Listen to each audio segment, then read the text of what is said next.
Severus Snape wasn't a hero. He wasn't a villain either. He was the only kind of person who could kill Dumbledore, then weep over his corpse. The only one who could protect his beloved's child by destroying its childhood. 1. Snape, traitor or loyal? From the very first pages, Snape appeared as a cruel, cold, biased teacher full of hidden meanings. Every boy once wished they could kick him out of school. From the very first pages, Snape didn't need to try to make readers hate him. Always frowning, always favoring Slytherin house, always picking on Harry as if he were a mortal enemy. We didn't need to know who he was, we just needed to know he was terrible. A teacher everyone hoped would get fired. But then, just one word turned everything upside down. Always. Just one word, forever, eternal. Just one look, containing love, hatred, and a lifetime of redemption. That's when Snape was no longer just an unlikable professor, but a man who lived his entire life for one dead woman. Not out of conscience, not for justice, not for love of humanity. Snape fought against Voldemort only for Lily Evans, the girl he loved, the one married to James Potter, the person he hated most in life, the one killed by Voldemort, largely because Snape had revealed the prophecy. And from that moment, Snape's life became a self-imposed sentence. He didn't demand forgiveness, didn't beg to be loved back, just lived and did everything possible to fix a mistake he could never forgive himself for. Quote, Snape, the man who lived in darkness to keep the light alive. Snape wasn't exactly a villain, but he wasn't exactly good either. He was a symbol of loyalty that didn't come from morality, but from love so deep it became punishment. 2. An immortal love, but possessive? Many people praised Snape's love as eternal, as pure, but look closer. When Snape uttered, "always," the whole world was moved. People everywhere praised it. This was the most beautiful, immortal, silent love. But if we remove that romantic fog and look closely at each action, was that love truly pure? I don't need help from a filthy little mudblood! Snape loved Lily, but hated James, to the point of loathing. He despised anyone Lily cared about, was jealous of the happiness she chose, and couldn't accept that Lily had the right to choose someone other than him. Loved her, but called her mudblood, one of the most insulting slurs in the wizarding world, a word that didn't just offend, but personally severed everything remaining between them. Is that love, or just an obsession wrapped in sugar with tears and regret?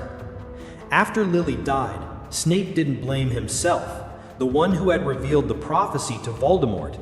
Instead, he resented the world, resented James, resented even Harry, the child who bore Lily's eyes, but also carried the face of the person he could never forgive.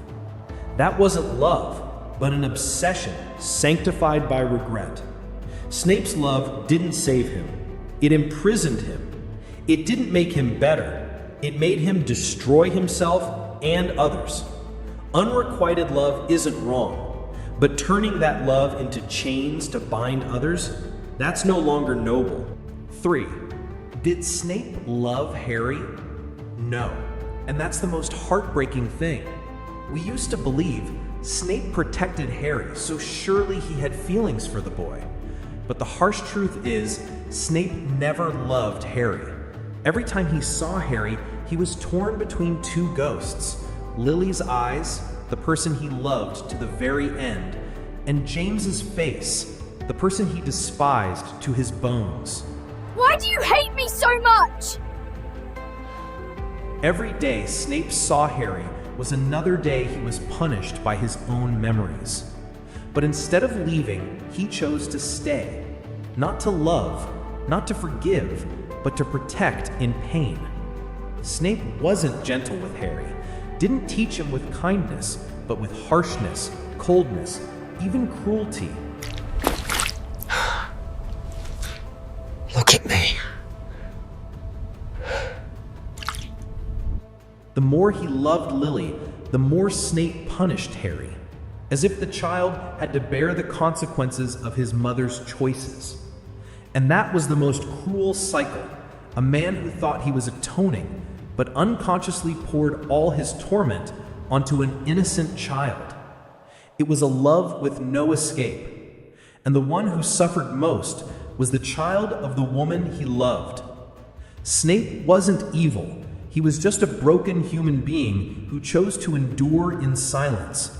But that silence saved no one.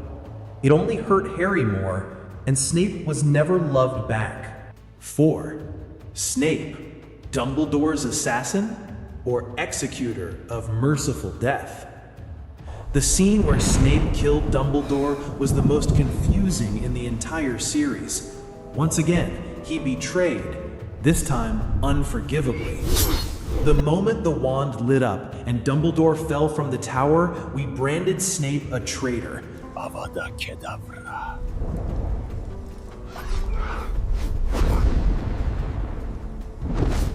What could excuse such an act? Harry watched. Ron was furious. Every reader was outraged. He killed the best person in the wizarding world. But then we learned the truth, and it was harsher than any magic. 1. Dumbledore had been cursed by the Horcrux ring. 2. He was dying slowly, day by day, minute by minute. 3. Draco Malfoy, a student barely grown, was given the task of killing him, and if he failed, Voldemort would execute his entire family. Severus, please. Dumbledore didn't want Draco to become a murderer. He needed someone strong enough, clear-headed enough, trustworthy enough to act first. And that person could only be Snape. Not out of hatred, not for power, but for a promise, a responsibility, a punishment. Snape didn't kill out of hate, but out of loyalty, a merciful death. This was no longer murder. This was an arranged execution to let others live. 1. Draco was saved. 2. Dumbledore's plan continued. 3. And Harry, though understanding nothing, was still protected from Voldemort's wrath because Snape had taken Dumbledore's life. Snape killed a man he respected to protect a world that would never forgive him. Not everyone who holds a killing wand is evil. Not everyone who survives is good. Snape stepped into the role of murderer to do the most humane thing. 5. Is Snape a victim or someone who chose suffering for redemption? He wasn't a bad person, nor was he good. Snape was unlike any character in the story. He was never idealized, had no Hollywood-style redemption moment. No one hugged him when he died. No one cried for him before he closed his eyes. Snape was just a man carrying a rotten past, unrequited love, and an irreparable mistake. Was he a victim? Yes.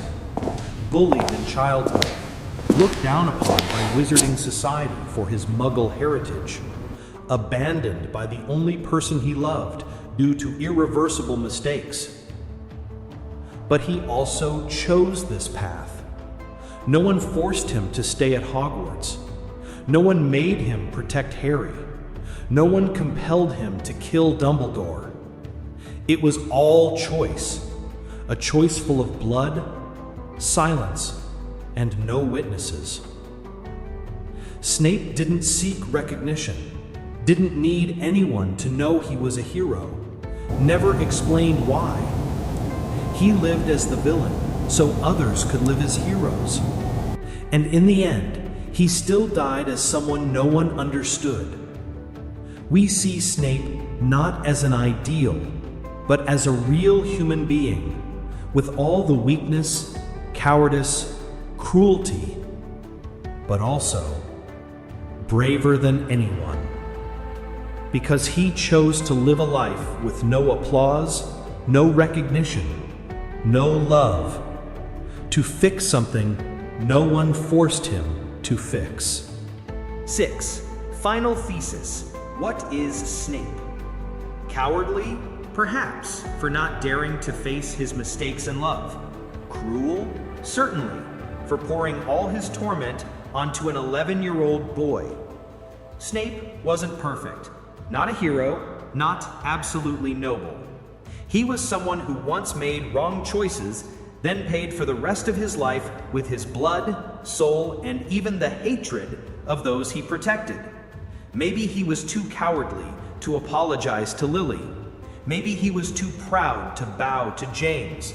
Maybe he was too bitter to love Harry. But still, he quietly did everything no one saw. No one made Snape do it. No one asked him to atone. No audience, no applause, no reward. Snape chose that path in silence. And that's the most heartbreaking thing. He died in an abandoned shack. No one had time to embrace him. No one had time to say, thank you. No one, except Harry, knew the whole truth.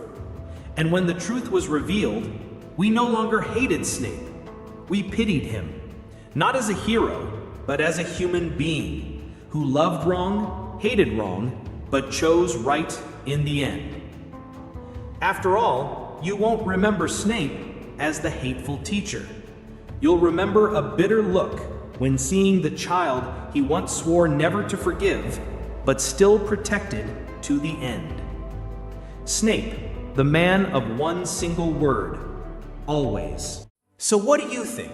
Who is Snape? A silent hero? A selfish person disguised as sacrifice? Or a tormented human who didn't want anyone to understand him, but still stood there fighting against the darkness? Leave your comments, and if you'd like, in the next video, we'll unveil Voldemort's portrait. The villain, or a child betrayed by the whole world? And don't forget to subscribe to Fictional Depths so we can continue decoding characters who seem familiar but turn out to be very unfamiliar.